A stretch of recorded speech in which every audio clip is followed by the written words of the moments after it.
1999 விடுதலை சிறுத்தைகள் கட்சி மூப்பனார் அவர்களோடு கைகோர்த்து தேர்தல் அரசியலை அடியெடுத்து வைத்த போது நாங்கள் வைத்த முழக்கம் கடைசி மனிதனுக்கும் ஜனநாயகம், எளிய மக்களுக்கும் அதிகாரம் என்பதாகும். எல்லா மேடைகளிலும் மூப்பனார் அவர்களே திருமாவளவன் ஆட்சியிலும் பங்கு அதிகாரத்திலும் பங்கு என்ற முழக்கத்தை வைக்கிறார். அவரை நான் வரவேற்று பாராட்டுகிறேன் என்று 99 பேசியிருக்கிறார். அதை நினைவுபடுத்தி நேற்று நான் செங்கல்பட்டிலே பேசினேன்.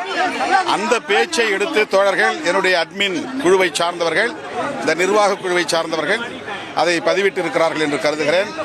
ஏன் அதை திரும்ப எடுத்தார்கள் என்று தெரியவில்லை. இன்னும் அவர்களை நான் தொடர்பு கொண்டு பேசவில்லை.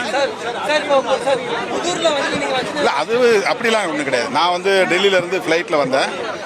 இங்கே இறங்கின பிறகு தான் மதுரையில் சொன்னாங்க. இனிமேல் தான் அவங்களை நான் தொடர்பு கொண்டு பேசணும். அது புதுசாக வச்ச கோரிக்கை அல்ல, இப்போது வச்ச கோரிக்கை அல்ல. நாங்கள் எப்போவுமே தொடர்ந்து சொல்லிட்டு இருக்கிறதாம், அதிகாரம் பகிர்ந்தளிக்கப்படணும், எளிய மக்கள் கையில் அதிகாரம் வந்தால் தான் உண்மையான ஜனநாயகமாக இருக்கும் அப்படிங்கிறத 99 அடி எடுத்து வைக்கும்போது நான் நெய்வேலியில் சொன்ன முழக்கம் அது. அதை கேட்டுட்டு தான் மூப்பனார் இங்கே மதுரையில் முதல்ல தேர்தல் பிரச்சார பொதுக்கூட்டம் முதல் முறையாக மதுரையில் தான் நாங்கள் கலந்துக்கிட்டோம் மூப்பனாரோட. அப்போ மேடையிலே அவர் கேட்டார், திருமாவளவன் இந்த மாதிரி ஒரு முழக்கத்தை வச்சிருக்கிறாரு, ரொம்ப ஜனநாயகபூர்வமான ஒரு முழக்கம் அது, அதில் நான் முழுமையாக உடன்படுறேன். நம்ம கட்சியை ஆட்சிக்கு வந்தால், அப்போது நாடாளுமன்ற தேர்தல் தான் இருந்தாலும் அவர் சொன்னார், அதிகாரத்தை பகிர்ந்தளிக்கணுங்கிற அவருடைய கோரிக்கையை நான் வரவேற்கிறேன் அப்படின்னு அவர் பேசியிருக்கிறார். அதை நான் நேற்று செங்கல்பட்டில் நடந்த கூட்டத்தில், மறைமலை நகரில் நடந்த கூட்டத்தில் நினைவுபடுத்தி அதை மேற்கோள் காட்டி பேசினேன். அந்த உரை தான் போட்டிருக்காங்க, ஏன் எடுத்தாங்கன்னு தெரியும். அதனால ஒன்றும் தப்பு கிடையாது. எப்பவுமே இப்போ என்ன ஜனநாயகத்துக்கு விரோதமான ஆட்சியை நடந்துகிட்டு இருக்கு, அப்படி இல்லை. ஜனநாயக பரவலாக்கத்தில் அதிகார பரவலாக்கம் முக்கியமானது, ஒரு முக்கியமான ஃபேக்டர் அது. அதை எப்பவும் பேசலாம், எப்பவும் கேட்கலாம், அது ஒன்றும் தப்பு கிடையாது. இல்லை, இப்போ ஒன்றும் எலெக்ஷன் நேரம் இல்லைல்ல. நான் கேட்டிருந்தா 2021 தேர்தலில் கேட்டிருக்கணும். அப்படி இல்லைன்னா 2026 தேர்தலில் இப்போ தான் கேட்க முடியும். இப்போ அவங்க என்னுடைய உரையை எடுத்து போட்டு டைட்டில் போட்டுருக்காங்க. அது என்ன காரணத்தினால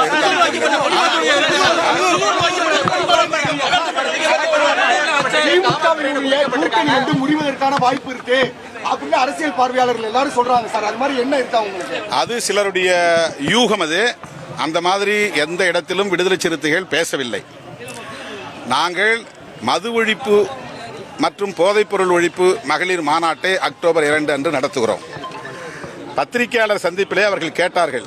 நான் சொன்ன கருத்தையொட்டி என்ன சொன்னேன் என்றால், தமிழ்நாட்டில் இருக்கிற எல்லா கட்சிகளுமே மதுவிலக்கில் உடன்பாடு உள்ள கட்சிகள் தான்.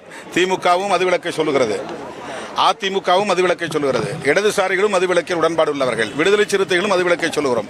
அப்புறம் என்ன தயக்கம் மதுக்கடைகளை மூடுவதற்கு என்ற கேள்வியை நான் எழுப்பினேன். அதுக்கு பத்திரிகையாளர்கள் சரமாரியாக பல கேள்விகளை கேட்டார்கள். அப்போது தன்னியல்பாக நான் சொன்னேன், யார் வேண்டுமானாலும் இதில் நாம் பங்கேற்கலாம், எல்லா கட்சியினருக்கும் தான் பொதுவாக நான் அறைகூவல் விடுக்கிறேன், அதிமுகவும் கூட பங்கேற்கலாம், ஏன்னா அவங்களுக்கு இதில் உடன்பாடு இருக்கு என்று தான் சொன்னேன்.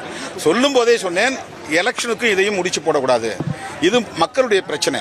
இப்போ காவிரி நீர் பிரச்சனைக்கு எல்லாரும் ஒன்று சேரணும்னு நம்ம சொல்கிறோம், ஈழத்தமிழர் பிரச்சனையில் எல்லாரும் ஒன்று சேரணும்னு சொல்கிறோம். அந்த மாதிரி மது ஒழிப்பு பிரச்சனைக்கு பிஜேபி உட்பட எல்லாரும் ஒன்று சேரணும். ஆனால் எங்களுக்கு பிஜேபியோட சேர முடியாத ஒரு நெருடல் இருக்கு. பாமகவும் மது ஒழிப்பை சொல்லக்கூடிய கட்சி தான். ஆனால் விடுதலை சிறுத்தைகளுக்கும் பாமகவுக்கும் கடந்த காலங்களில் கசப்பான நிறைய அனுபவங்கள் இருக்கு. அதனால நாங்கள் ஏற்கனவே ஒரு முடிவு எடுத்துட்டதுன்னு நான் சொன்னேன். சாதிய மதவாத சக்திகளோடு எங்களால் எந்த காலத்திலும் சமரசம் செய்து கொள்ள முடியாது. மற்ற கட்சிகள் யார் வேண்டுமானாலும் வரலாம், திமுகவும் வரலாம், அதிமுகவும் வரலாம், இடதுசாரிகளும் வரலாம் என்று அந்த கேள்விக்கு நான் விடை சொன்னேன். இதை ஊதி பெருக்குகிறார்கள். இப்போது நாங்கள் திராவிட முன்னேற்ற கழக தலைமையிலான கூட்டணியில் தான் இருக்கிறோம், தொடர்கிறோம். அதில் எந்த விதமான சிக்கலும் இல்லை.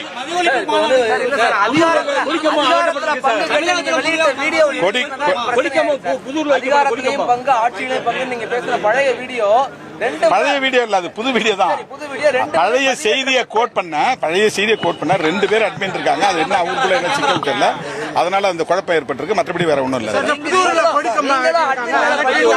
புதூரில் இந்த மதுரை மாவட்ட ஆட்சித்தலைவர் சங்கீதா அவர்கள் பொறுப்பேற்ற நாளில் இருந்து விடுதலை சிறுத்தைகள் எங்கே கொடியேற்றினாலும் அவர் தேவையில்லாமல் குறுக்கிடுகிறார். அடிக்கடி ஏதேனும் பிரச்சனை செய்து கொண்டே இருக்கிறார். உயர்நீதிமன்றத்திலே ஆணை பெற்ற பிறகும் திருமங்கலம் அருகே மேலப்பட்டி என்கிற இடத்திலே விடுதலை சிறுத்தைகள் கொடியேற்ற அனுமதி தாருங்கள் என்று சொன்ன பிறகும் தர மறுக்கிறார்.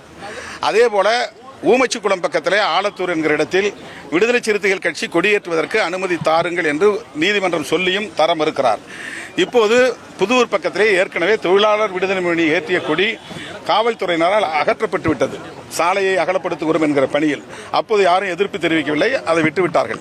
அவர்கள் தான் இப்போது சற்று உள்ளே தள்ளி ஒரு 20 அடி உள்ளே தள்ளி கொடி கம்பத்தை நாட்டியிருக்கிறார்கள். ஏற்கனவே ஒரு கொடி இருக்கு, 2வது கொடி எதுக்கு? முதல்ல என்ன சொன்னாங்கன்னா, நீங்க 50 அடி 60 அடி ஏத்துறீங்க, அதனால முடியாதுன்னு சொன்னாங்க. இப்போ என்ன சொல்றாங்கன்னா, அனுமதி இல்லாமல் ஏத்துறீங்கன்றாங்க. அடுத்து என்ன சொல்றாங்க, கார்பரேஷன், மதுரை கார்பரேஷன் அனுமதி தந்தாதான், NOC தந்தாதான் ஏற்ற முடியுன்றாங்க.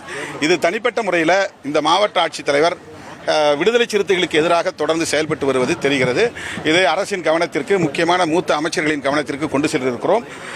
அமைச்சர்கள் அனுமதி அளிப்பார்கள் அல்லது வீடியோ பதிவிட்டது நீக்கிய தொடர்பான கேள்விக்கு பதிலளித்திருந்த தொல் திருமாவளவன் அவர்கள், அது குறித்து அட்மினிடம்தான் கேட்க வேண்டும், தனக்கு தெரியாது என்றும், ஆனால் ஜனநாயகத்தில் அதிகார பரவல் அப்படின்றது முக்கியமானது எனவும், திமுக கூட்டணியிலேயே தாங்கள் தொடர்வதாகவும், அதில் சிக்கல் எதுவும் இல்லை எனவும் அவர் அந்த பேட்டியின் போது தெரிவித்திருந்தார். செய்திகளை உடனுக்குடனும் துல்லியமாகவும் தெரிந்து கொள்ள சப்ஸ்கிரைப் பண்ணுங்க.